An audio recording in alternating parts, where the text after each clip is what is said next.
Welcome to our panel discussion on free learning at work. I'm Martin Couzins, a corporate learning journalist, and I'll be guiding us through today's discussions.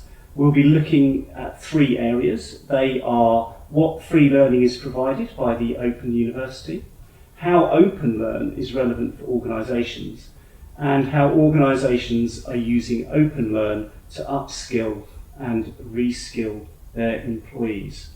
I'd like to start today by letting our panellists introduce themselves. Hi, so I'm James Davies, Director of Commissioning and Open Media and Informal Learning in a unit called Learner and Discovery Services at the Open University.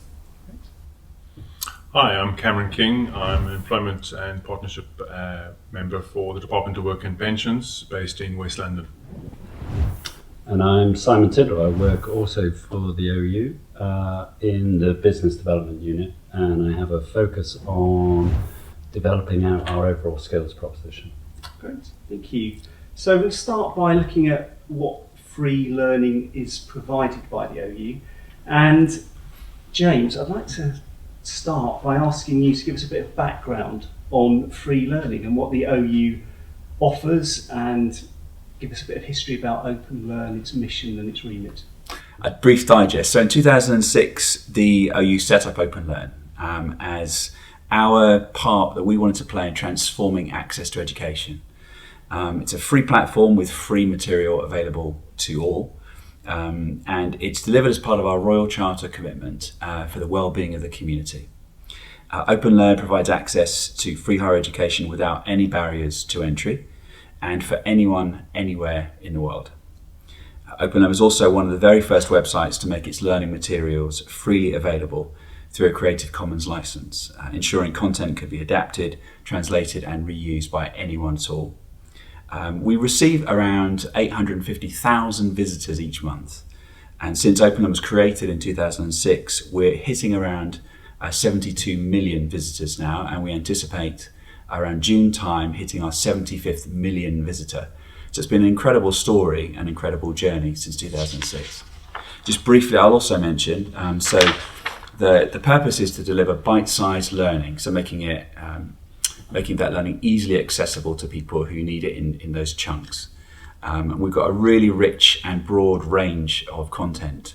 So we have something like 900 short courses, ranging from 1 to 100 hours of study.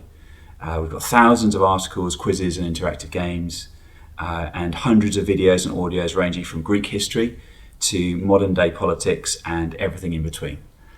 Printed posters and booklets made for our TV and radio programmes co-produced with the BBC, and content covering a wide range of subjects, and with many of the free courses adapted extractions from OU modules. So it's a rich and varied and broad platform with the intent in just making higher education access to all. Oh, thanks very much. Absolutely huge in its scale, really. Then, so Simon, is this unique in the education sector, and if it is, how so? I believe so. I think the Open University is unique, and I think I always say that you differentiate it on three core areas. One is just the scale of the university. We are probably 8 to 10 times the size of a standard bricks and mortar university. The second is just around the whole open admissions policy. We're not part of UCAS, we're not tied to previous educational experience. It's more about what your desire is and what your future ability is as to what, rather than your past achievements. And I think the third key piece, which relates to OpenLearn, is really around, we were always set up with an incredibly strong social remit around education provision for all. And that manifests itself, or the primary manifestation of that is through OpenLearn and its related syndication out to the YouTubes, to the Amazon Audibles, to the BBCs, which reaches out to a huge number. I think I estimated around about 200 million people see some element of OU content on an annual basis. So very unique, very special. I think what's really interesting about it, and part of this discussion, is it's always been set up initially as a B2C, for the individual to come into, but there are huge implications for businesses as well. and benefit to the business. Great, and that kind of brings us on nicely to Cameron. So you're external to the OU. What are your initial impressions of the platform and what it offers? I think touching on a little bit what James mentioned as well is the wide scope and breadth of courses available.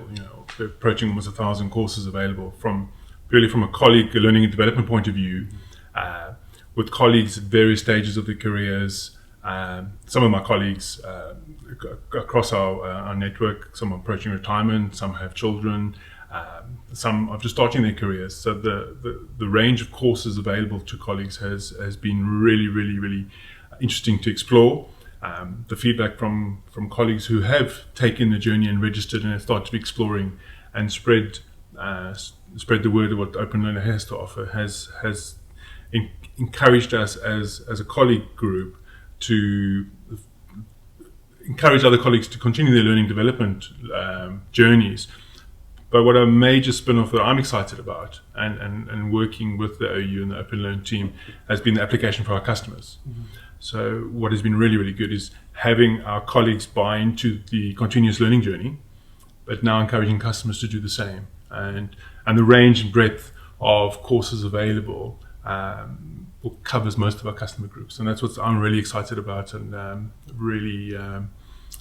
really encouraged for the future with the offer we as a department can offer customers at whatever stage of their learning journey and whatever stage of their employability, particularly customers that a lot of our customers in the department are actually in work, and we're doing where OpenLearn does meet a lot of our needs is that in-work progression. So a customer has got a job, they now want to progress, or perhaps now because they've got a job they want to maybe explore another industry or another career path, and OpenLearn fits in really, really clearly with our strategy towards achieving that. So we'll come back and have a look more deeply at kind of your story. So if we look at picking up on that, the relevance of OpenLearn for organisations, James, could you give us a sense of the types of learning that you provide? Sure. So a relatively recent addition is organising content into subject areas for life and for study. Okay. And as part of our commitment to deliver content with benefit into the real world, real people. So as well as well-being, family and relationships, For Life also has a specific area on skills for work, picking up on what Cameron's just said. And some of the subjects within there, nested there, are team working. We've got courses on leadership, mentoring, effective communication, relationship management, managing people, presenting, decision making. Lots of subject areas and courses that are directly applicable and relevant to people in employment right now in their current roles or seeking to progress in some way. You may know the OU recently published a report called Leading in a Digital Age, which demonstrated the need for greater digital skills and training in the workplace. And OpenLearn has many free courses that apply and are helpful with this particular challenge. So there's a digital literacy collection with courses such as digital thinking tools. That's a badged course that I'm studying right now, actually. Digital literacy, preparing for digital life, cybersecurity, getting started with online learning, and teaching online. So all of these things are, these courses, they're examples of content that is relevant for people in work right now and relevant to employers as well as they see their staff developing skills in their roles. And helping them prepare for, I guess, what we'd call a digital business world. So quite a broad selection there. Now, do you go deeper and more narrowly into specific disciplines as well, or is it just at the level you described? Yes, we do. So the examples that come to mind for me, so we provide specialist content for particular career paths or sectors. One example would be working in voluntary organisations. So within the OU, we have a Centre for Voluntary Sector Leadership. And working with that centre, there are 3 particular courses I can quote and tell you about. So introducing the voluntary sector, working in the voluntary sector, and using voluntary work to get ahead in the job market. Other areas would include professional development, collaboration we have with the police service in Northern Ireland. So we've got collaborative problem solving for community safety, Sure, I know how to talk to people. That's the course. I'm not making. I thought you were just making a statement. I know better than to do that. Step up to leadership. And then languages courses, including French, German, Spanish, Chinese, and also business English. And I'll also mention social care. So there's a fantastic activity called Try a Day in the Life of a Social Worker, which essentially is an interactive element which you go in, and a mixture of video and making choices. You get a sense, a little bit of a flavour of what one day in the life of a social worker might be like. I know there's no kind of typical day, but gives you a feel for that. Also, understanding mental capacity. Other courses, living with death and dying, and social care in the community. Last thing I'll quickly say, so there are also a number of curated pages called My Career Goal. So if you're in a career and you want to develop in it, or if you want to move into a particular sector, looking at the content organised under My Career Goal gives you a sense of what your gap might be, or how you can develop further in the career path you're currently on. Yeah. Great.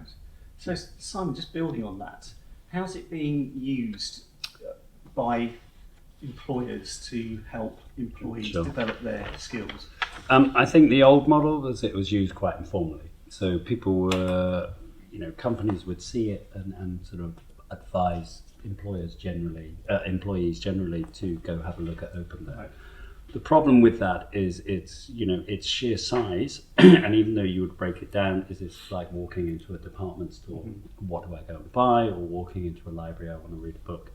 So what we've been doing recently is really building curations or doorways in for either individual organisations like DWP and Jobcentres, but equally doorways in that curate down, don't restrict people, they can still go and find other things, but point them to relevant areas. And the key ones with industry initially were around the some of the skills courses that James mentioned, particularly around the sort of leadership, those emerging soft skills, which are always the things that people are quoting are in short supply, or I need to upskill in those areas. And so we've built on those. We have also worked with a number of organisations where people are looking to improve just their basic educational skills like maths and English, particularly if they are, the nature of their employment.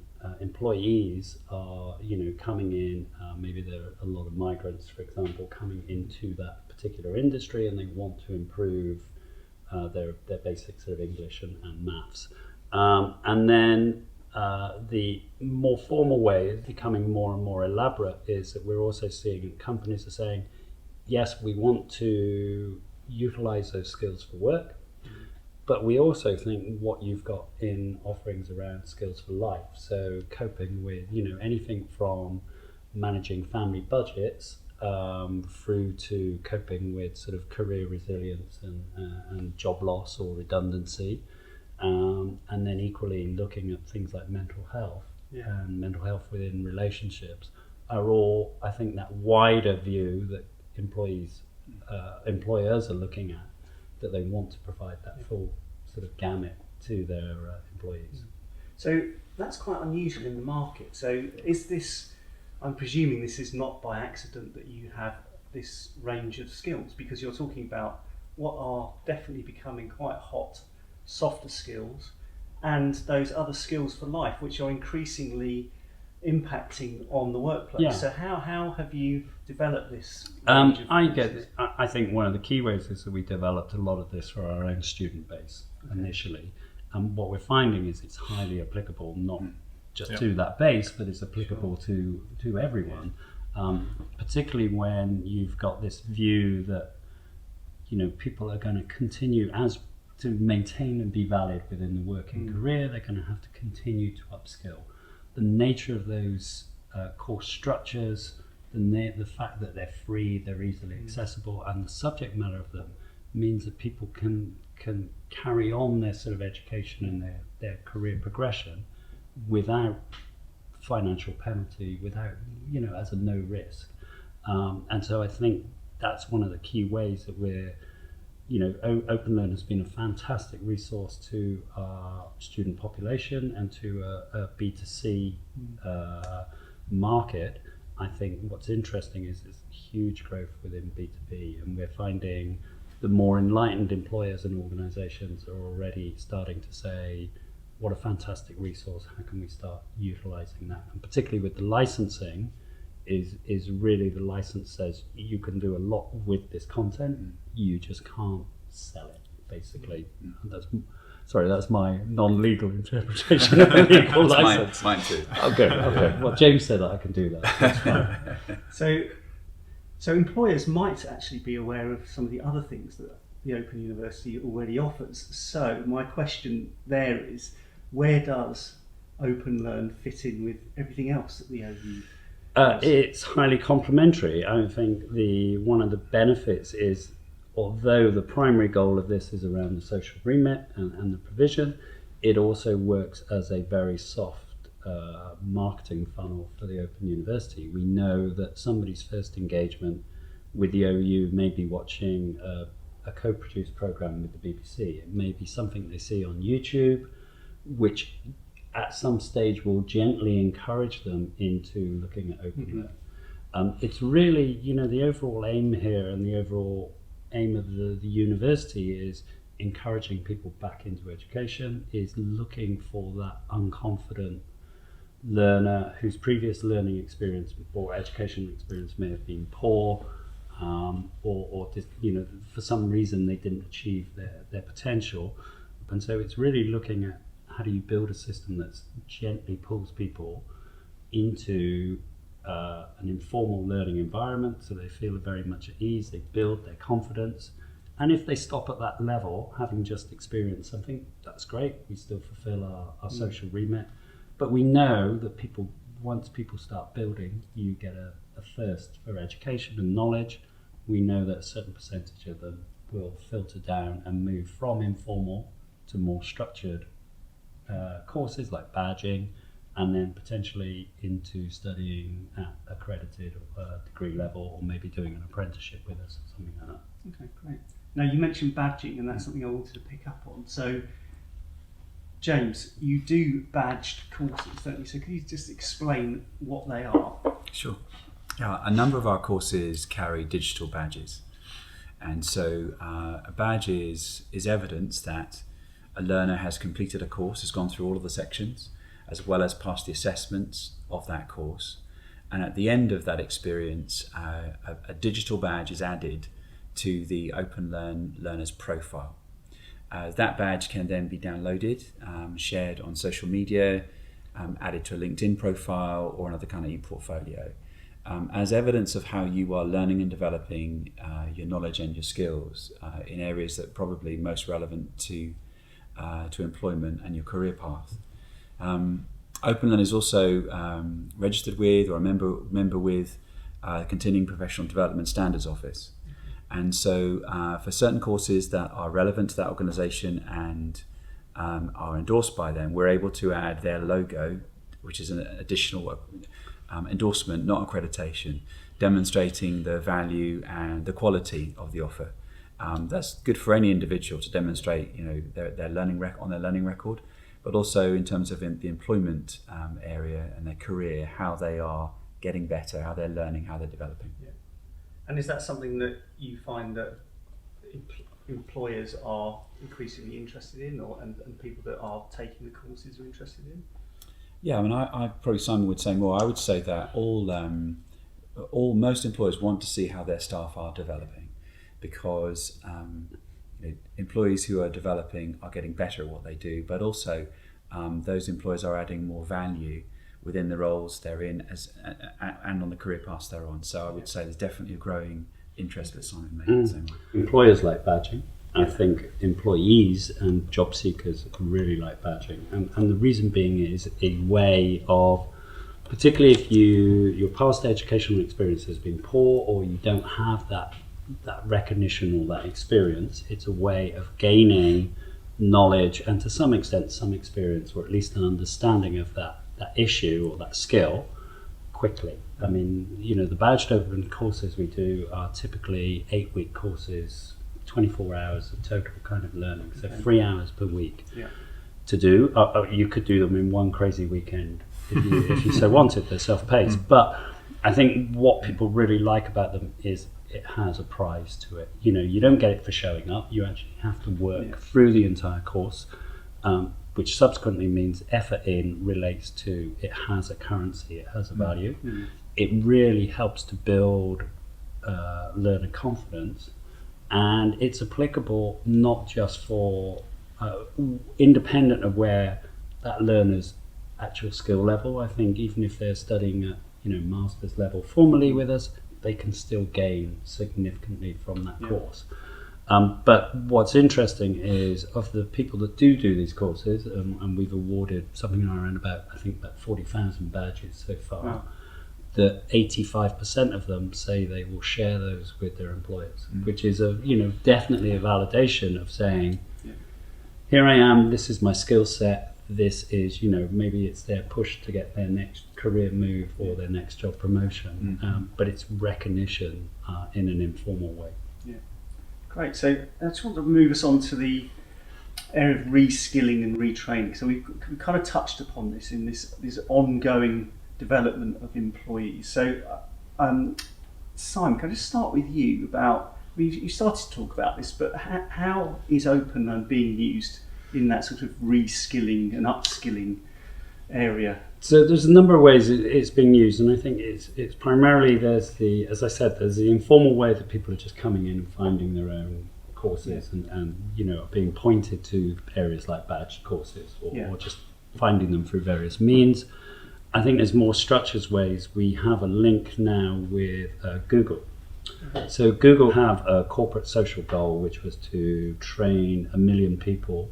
They like to do scale across Europe in core skills, soft skills. And rather than go and develop their own courses, they recognized that the OU were already offering these courses for free. And so what they did was we worked with Google and the OpenLearn team to develop a link between the Google Digital Garage platform, which has about 4 million learners on it worldwide, and to OpenLearn, which really introduced those soft skill courses on the Google platform, and then it was a simple click through and we had a curation of those courses for Google. And then from that, I think that was possibly the first one, we have started doing that for other organisations like, say, Jobcentres and government organisations. We're also doing using it for more commercial relationships or commercial companies. For example, we do a large-scale program with Uber now, where Uber sponsors some of their drivers or family members to study formally with us at degree level. But obviously, for those drivers that are not eligible because they don't meet that criteria, we have another scope which says, okay, you may not be driving enough hours, or you still need to raise to that level, gain that status. But in the meantime, there's all these there's this sort of array of courses. So and Uber again are promoting that to their drivers because again it's free education. Yeah, great. So Cameron, coming back to you, I just want to build on what you were talking about at the very start of our discussion. So can you just give us a little bit more around your role specifically and who you're serving, if you like, and how OpenLearn meets the needs of those that you are serving within your organisation? Great, yeah, sure, Martin. So in terms of my role as employment advisor and also supporting the partnership agenda within the Department of Work and Pensions, primarily my role is to get opportunities, whether it's job opportunities or whether it's training or learning opportunities, into the Jobcentre network and to offer those to customers. Yeah. Traditionally, job seekers were, if there was a training need identified, they were sent to a bricks and mortar learning organisation and they would do a physical course. Now, in terms of our customer base now with Universal Credit, a lot of customers are working. We very much promoting in-work progression. The ability to send somebody to a course isn't there. So OpenLearn meets that need to do it at your own pace, log on when you want to do a course and explore. But for my role, what is very exciting is to be able to offer customers and colleagues a quality digital learning opportunities. but also something that Simon and both James has touched on as well is the bite-size element and interest. So a common coaching technique is, if somebody is looking for work, you should try and tap into what interests them. What interests could you perhaps follow to try and find a potential future career? And feedback from colleagues has been really, really encouraging. The colleagues that have done an OpenLearn course, and I've done some of the OpenLearn courses, and colleagues can share that progress. You can track your own progress, and you can learn at your own pace. So the bite-size element is great. So with the Jobcentre network and my work coach colleagues and my fellow employment and partnership engagement staff, the challenge we have is to get work coaches to understand and to get excited about a potential opportunity to then coach customers to follow that journey. And what has been exciting for me is it's been a really, really good uptake and enthusiasm around the OpenLearn DWP partnership. And in terms of my role, it's also helped me add value to my relationships with other businesses. So instead of just going to ask businesses for opportunities for our customers, whether it's traineeships or apprenticeships or movement to work experience opportunities, is to suggest OpenLearn not only for their colleagues, but also to incorporate OpenLearn into some of the programs that they are offering and running for our customers. So we work with some of the larger organizations like Unilever, having incorporated OpenLearn in some of the movement to work programs. We work with our local authority, who are also tasked with running some job clubs and some of the adult education colleges as well, that are now attempting to make their own relationships with OpenLearn. So for us as a department, there is an element sometimes of, we think it's a good idea, we'd like to explore it, but to get outside businesses equally enthusiastic about it has been really refreshing. Again, colleagues who are exploring some of the interest courses, whether it's horticultural, whether it's history and heritage, once they've done some of these courses, the enthusiasm when they've come back to the office to share has been great. It's been really, really good. I mentioned earlier that Open University as a whole are existing partners with the civil service, but I think the OpenLearn platform is fairly new to some people and to a lot of colleagues actually. And in terms of our project, the collaboration of the project and selecting some of the courses, and you touched on a little bit earlier, James, about the resilience and the skills for life element, and that for us, helping some of the hardest to help customers, that is vital for us. So somebody may not be ready to do an OpenLearn online badge course, but they can then work around perhaps a resilience course, and exploring other sectors and building up relevant skills that businesses are looking for at the moment. I think that's what's key for us, is to actually say to a customer, we're here to support you while we're supporting you for however long it may be. During that support, start an OpenLearn course, finish it, and at least if you are looking for work or transitioning, you can show an organisation that you've actually invested in your own development. That's great. So you touched upon about kind of a relationship between DWP and the OU, but specifically, Simon, with OpenLearn, how did this relationship start and how has it developed? As all with all those things, it kind of develops in quite an abstract way. We were talking to another part of DWP initially around some other things around, say, disability, which was a very valid conversation, and this kind of spun out of presenting, talking about OpenLearn to a group of, say, 50 or 60 people. Susan, one of Cameron's colleagues, said, oh, okay, that's really interesting, we want to do something in Kingston. I think the really positive thing about this is not only has it been successful within Kingston Jobcentre, it's already been successful, as Cameron indicated, around that, so building that community. It's grown organically within Kingston itself and related commercial companies, and equally now is being rolled out to across sort of other JCPs across South London and West London as well. So it's what's been really encouraging about it is this sort of organic growth, which is partly, I think the OU has delivered the catalyst there. I think all credit to DWP and the staff at the Jobcentre for taking this with enthusiasm and just driving it, and then equally picking up with people like Unilever, and Unilever going, yeah, this looks like a great sort of set of assets. The more we can pull in those types of organisations to endorse, to approve these courses, the stronger the overall strength and value of the badge would be.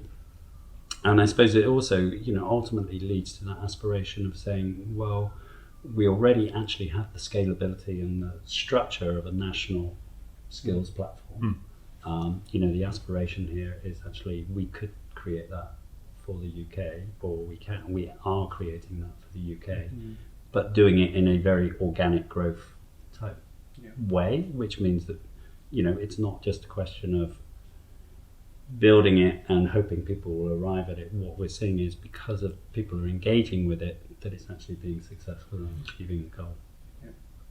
So Cameron, can I just come back to the sorts of results that you're having with the OpenLearn? What are the results? I mean, you've alluded to some of them. You said it's provided some really good opportunities for a wide range of people in different ways, but are there sort of hard and fast results coming out of this? 100%. So in terms of the community, we like to call place-based approach and delivering what we offer as a department and sharing it to the wider community. One of the tangible results is the very positive response we've had from other local authorities, so inside and outside London, where the employability leads and skills leads are looking to incorporate it within their own local authority training setups, which is exciting.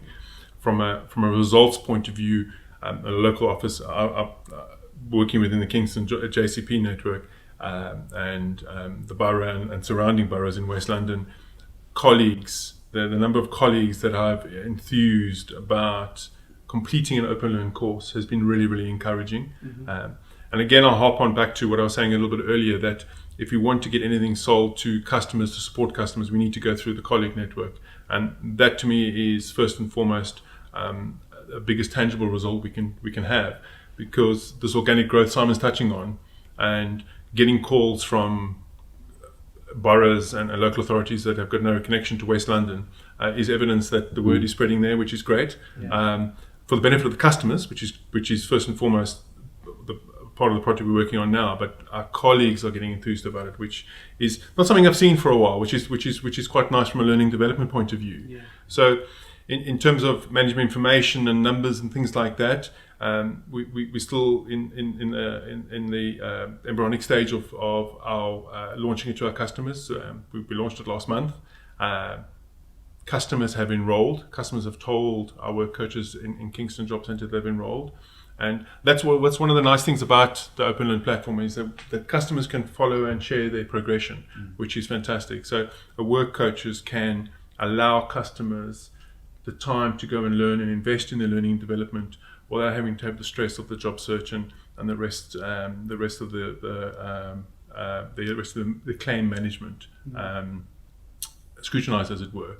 That is always there. The job search is always there, but customers can be given the leeway to go and to embark on a learning and development journey as if they were going to a bricks and mortar. So it's the same for us. And I think another tangible result is getting the endorsement from our partners who are tasked with helping to move our customers further forward. And I mean from local higher and further education colleges who are now looking to adopt OpenLearn.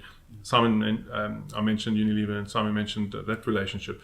But having our further education colleges and job clubs and community engagements, refugee action groups, ESOL classes, things like that are now adopting and using the functional English and functional math skills, which are vital to a lot of the population, like in our area, that find English a struggle.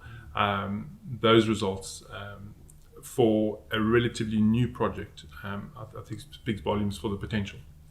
So lots of advocating in there, by the sounds of it. It's growing because people are finding value in taking the courses, and they are then advocating those courses, and you are seeing that grow as a result. Yes, there is an advocacy piece there, and what I'm pleased about is that yes, it does support our customers, but from the wider place-based approach, our partners and our employer partners have taken it on, and now they're running with it in their own ways to try and benefit their own organisations as well as the customers they support. Yeah. And based on your successes so far, I know you're kind of fairly early on in your journey. Yep. What are the plans for the future? Do you have plans for developing this? Most definitely. So we the curated and skinned web page that the OpenLearn team have developed for 14 of the badged online courses that was launched last month. We're now we're in the throes with the OpenLearn team developing a guide for our colleagues to work through and to be able to advise customers the best way of accessing, registering on the courses. The next plan we have is then to open it up for the group I work with. We're working with in West London, but to open up to the wider London, the North, South, and East regions, as well as Essex, and then engage with the local authorities that have already made contact with us.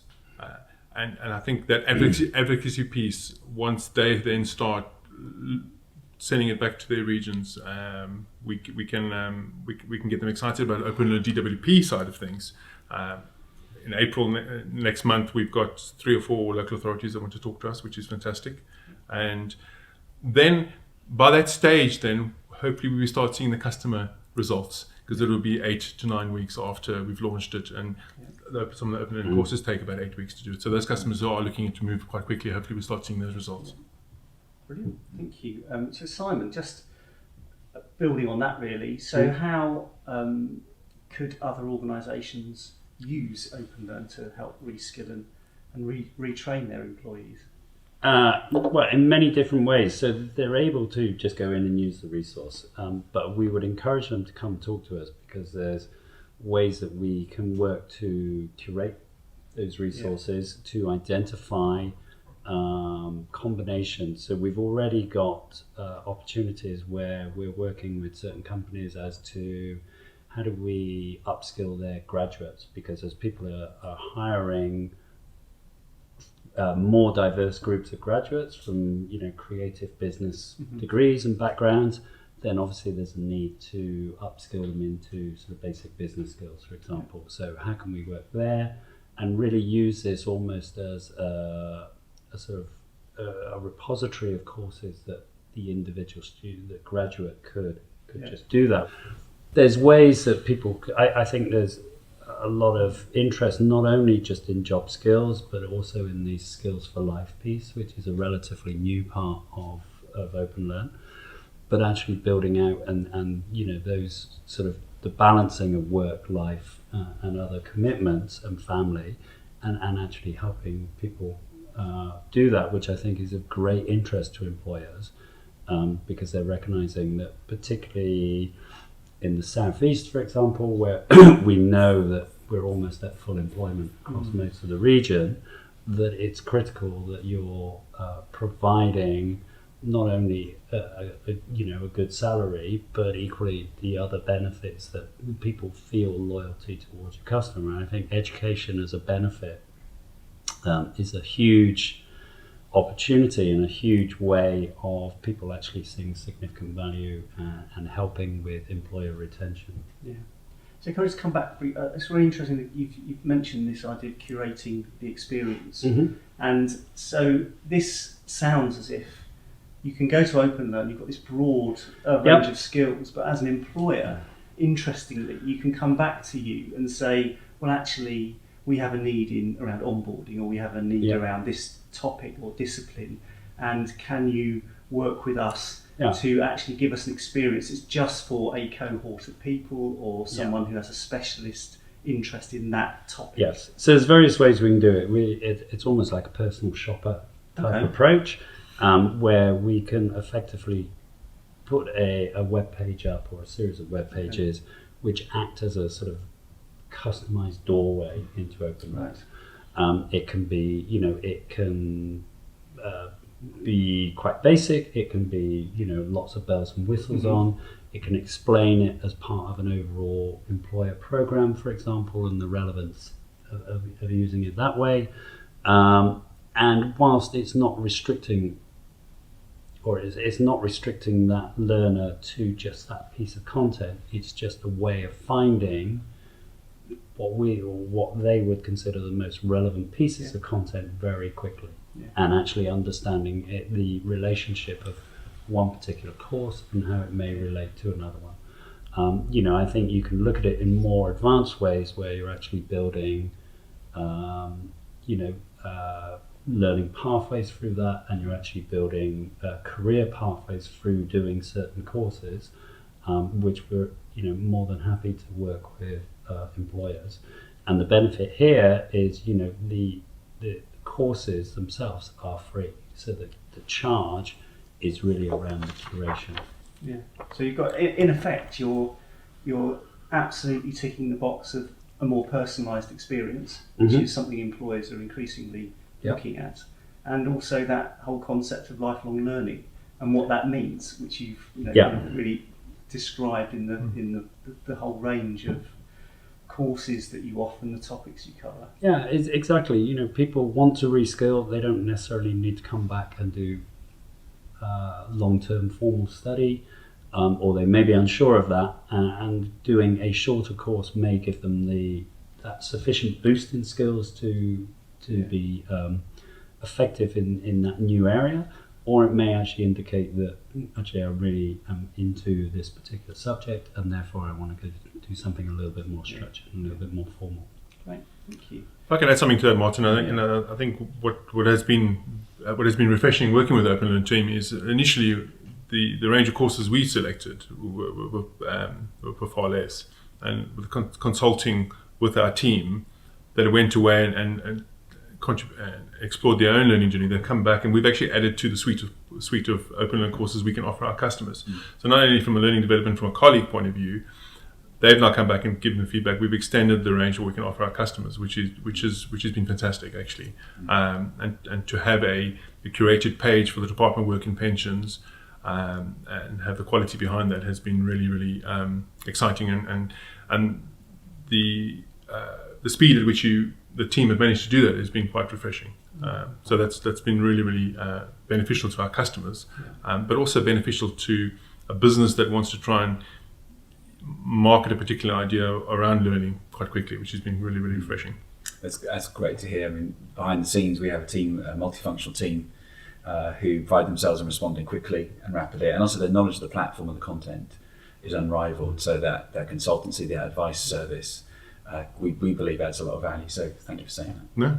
It seems it's quite customer led, which is really interesting for learning teams right now, isn't it? It's the demand is coming from the people who really need it versus learning teams saying we think you need it. So am I right in concluding that that's something that's come out of it too? Definitely, and I think from a very much an agile environment, James mentioned 900 OpenLearn courses.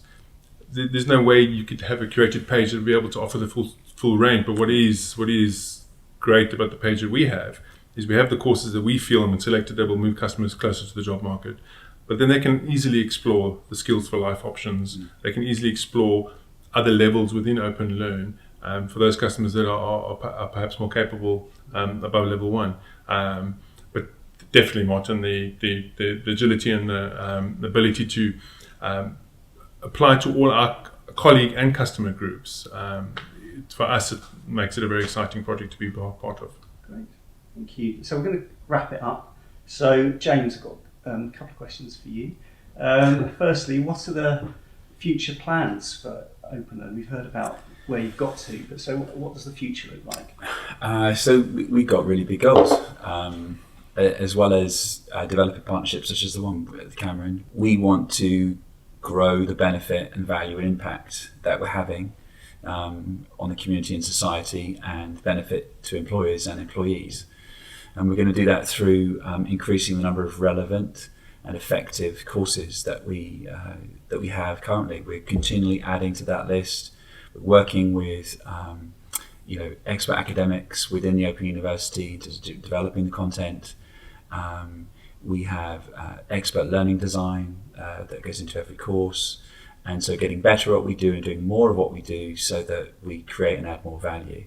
We're excited about the future, so we want to add more functionality to the platform so that it's increasingly interactive and has more to offer learners. So a more engaging experience and a more effective learning experience.